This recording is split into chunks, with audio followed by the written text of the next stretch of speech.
Requeremos agora a palavra à senhora Renata Falzoni para as suas considerações. Muito obrigada por essa homenagem, Dilma Santos, Regina, Trícoli, que já se foi. Eu quero destacar que nós temos aqui no auditório dois importantes companheiros meus na luta, companheiros meus que seria Arthur Alcorto, que é da Escola de Bicicleta, e ao seu lado nós temos o Felipe Aragonês, que é diretor-geral do Instituto Ciclo BR. Bom, eu aceitei essa homenagem única e exclusivamente porque eu pude agora falar, porque eu sou uma pessoa low profile, eu acho que homenagens, se as coisas estão indo bem, elas não são necessárias, então se nós estamos sendo homenageados é porque a coisa não anda muito bem. E no Dia Mundial do Meio Ambiente, São Paulo bateu o recorde do ano de congestionamento, 290 quilômetros de ruas congestionadas, e isso é um prejuízo imenso, não vou nem falar o que isso significa.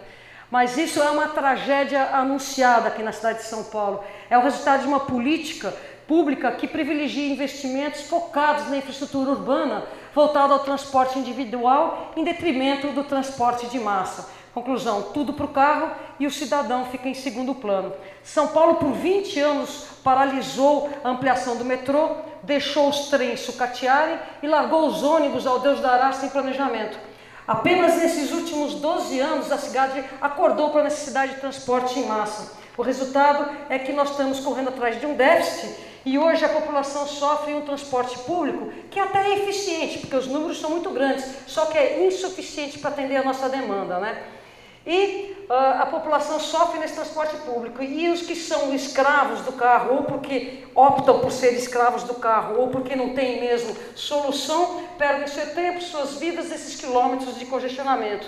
Por dia, nessa cidade, 12 pessoas morrem em consequência da poluição. Poluição essa causada pelos carros. 80% da poluição da cidade de São Paulo é causada pelo carro individual. Sem falar que 2 pedestres morrem atropelados. Apenas 18% das fatalidades nas ruas estavam dentro do carro. Quer dizer, o pedestre, o ciclista, as pessoas nas ruas são as principais vítimas dessa opção pelo transporte individual.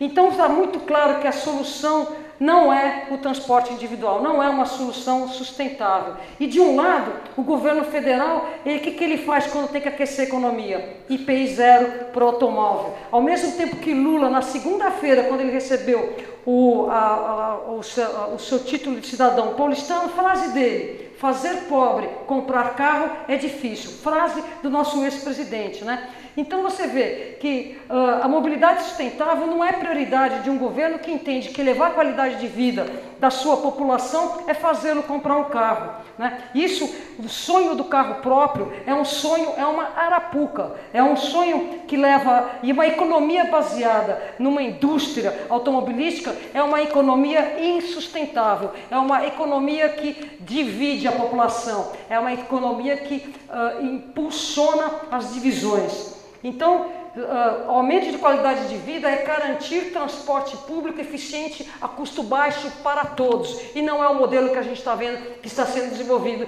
aqui nesse país. Vender carro para a população de baixa renda é condená-la a um sonho insustentável.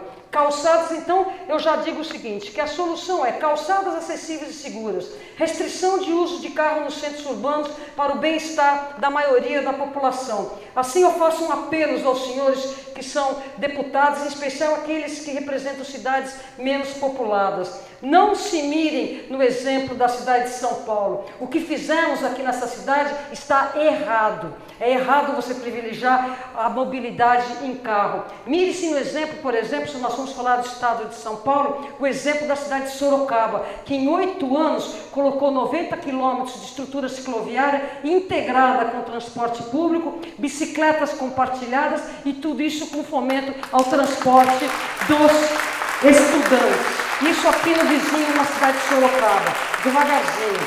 Então, a minha dica é: priorizem o transporte público, diminuam a velocidade dos carros nas ruas. 70 km por hora mata 100%, 60 mata 85%. É um erro permitir que carros circulem a mais do que 30, 40 km por hora nas ruas. Garantam a segurança de todos que optem por pedalar e deixar os seus carros em casa. Façam um planejamento cicloviário nas suas cidades. Façam os seus estudantes irem de bicicleta com total segurança às escolas. façam de suas cidades uma comunidade livre da escravidão dos carros. Uma cidade alegre, saudável, sustentável e boa para todos. Isso que é democracia. Uma cidade que seja inclusiva socialmente. E aqui eu tenho um recado para vocês. Todos os políticos, historicamente, isso é internacional, que priorizaram a mobilidade do ser humano, que priorizaram valorizar o espaço urbano, ou elegeram seus sucessores, ou no caso de não poderem ser reeleitos, eles saíram com 82% da sua aprovação do público. Então essa é uma dica para vocês que gostam de votos, ok? E mais um outro dado que é muito importante. Cidade de Bogotá, certo? A cidade de Bogotá caiu em 10 anos a criminalidade de 82 assassinatos por 100 mil habitantes para 16. Isso unicamente com uma política de inclusão social através da valorização do espaço público, valorização das praças, dignidade para o pedestre, transporte público eficiente. Eles puxaram daqui de Curitiba o corredor de ônibus, que hoje internacionalmente chama-se BRT, nada mais é do que o modelo de Jaime Lerner de Curitiba, que foi levado para a Colômbia, hoje é um sucesso internacional e foi sucateado em Curitiba, não é? Então vejam vocês, baixou a criminalidade em mais de 80% só valorizando o cidadão. E Bogotá hoje tem uma tremenda rede cicloviária. É o que eu tenho para dizer, senhores. Muito obrigado. Muito obrigado. Renata Falzoni é arquiteta, urbanista, fotógrafa, videorepórter, bike repórter e cicloativista. Pioneira na valorização do uso da bicicleta no Brasil e uma das fundadoras do Night Bikers Club do Brasil. Após a promulgação do novo Código de Trânsito Brasileiro, pedalou durante 17 dias de Paraty até Brasília. A iniciativa fez parte da campanha Bicicleta Brasil.